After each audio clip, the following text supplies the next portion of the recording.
verrez prochainement sur cet écran Le Père Tranquille. Le Père Tranquille, dialogue de Noël, réalisation technique de René Clément, les deux auteurs respectifs de La Cage au Rossignol et de La Bataille du Rail. 522 000 spectateurs en 5 semaines sont venus au Gaumont et au Rex voir vivre cette famille bien française. Cette famille, comme il en existe tant d'autres, le père, la mère, la fille et le garçon. Pourquoi ce succès? Que nous compte d'extraordinaire ce film? Que se passe-t-il de passionnant dans cette existence paisible? Mon Dieu, rien. Le matin, petit déjeuner avec sa femme, servi par une bonne comme il y en a tant. La matinée de M. Martin est consacrée à ses affaires d'assurance. Il reçoit ses courtiers. Rien dans tout cela de bien palpitant. À midi, il gagne le café de la paix pour sa régulière belote avec ses amis. Comme dans tous les cafés de la paix de toutes les sous-préfectures, à 7 heures, les amis retrouvent pour la même belote tous les messieurs Martin de France.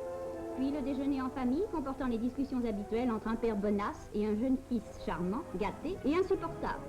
L'après-midi, travaille dans la serre pour soigner ses fleurs, ses chères orchidées. Puis l'apéritif du soir. Non, je peux vous aider de mon expérience. Je connais très bien la région, je connais tout le monde. Je peux vous donner des conseils, mais comploter, trop vieux.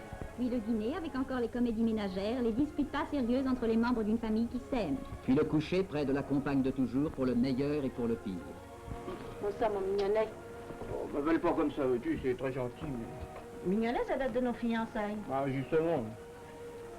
Bonjour, tu m'as appelé comme ça devant le plombier qui travaillait dans la cuisine. Et alors? Bah, après, je l'ai entendu dire à son copain. T'as vu la gueule du mignonnet? T'es jamais content. Bonsoir, mon ronchonneau. C'est mieux ça. Ça, ma grande. Pour recommencer le lendemain de pareille façon, au même rythme du petit train-train monotone dans cette petite ville comme toutes les autres, la belote, le travail, les fleurs, la famille. Et pourtant, non. La nuit, dans cette petite ville comme toutes les autres, il se passe des choses dramatiques. Car ne l'oublions pas, nous sommes encore au début de 1944.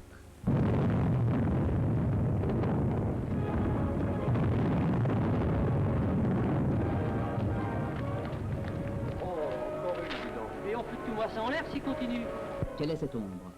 Un brave homme qui a manqué le couvre-feu? Ou bien plutôt l'auteur de l'attentat. Monsieur Martin lui-même, cet homme paisible, semble avoir de gros soucis. Mais vous n'avez rien pris. Ah, j'ai pu faire. Mais vous, Jean? Non, merci, madame Van. Oh, c'est pas raisonnable. Je te remettrai l'histogénol demain, toi. Il faut manger, qu'est-ce que tu as? Mais rien, t'en fais pas. Mettons que c'est la croissance. Si vous voulez savoir, venez voir vivre Monsieur Martin, courtier d'assurance surnommé le Père Tranquille, entouré de sa sympathique famille. Le Figaro a dit: les œuvres telles que le Père Tranquille constituent un apport remarquable dans le cinéma français et sont elles-mêmes à leur façon des chefs-d'œuvre. L'humanité a écrit. Quitte à être taxé de chauvinisme, nous avons l'impression, avouons-le, que seul un Français pouvait traiter ce sujet avec tant de légèreté dans le bon sens du mot. Vous voudrez connaître Monsieur Martin, le paisible et pourtant mystérieux Père Tranquille.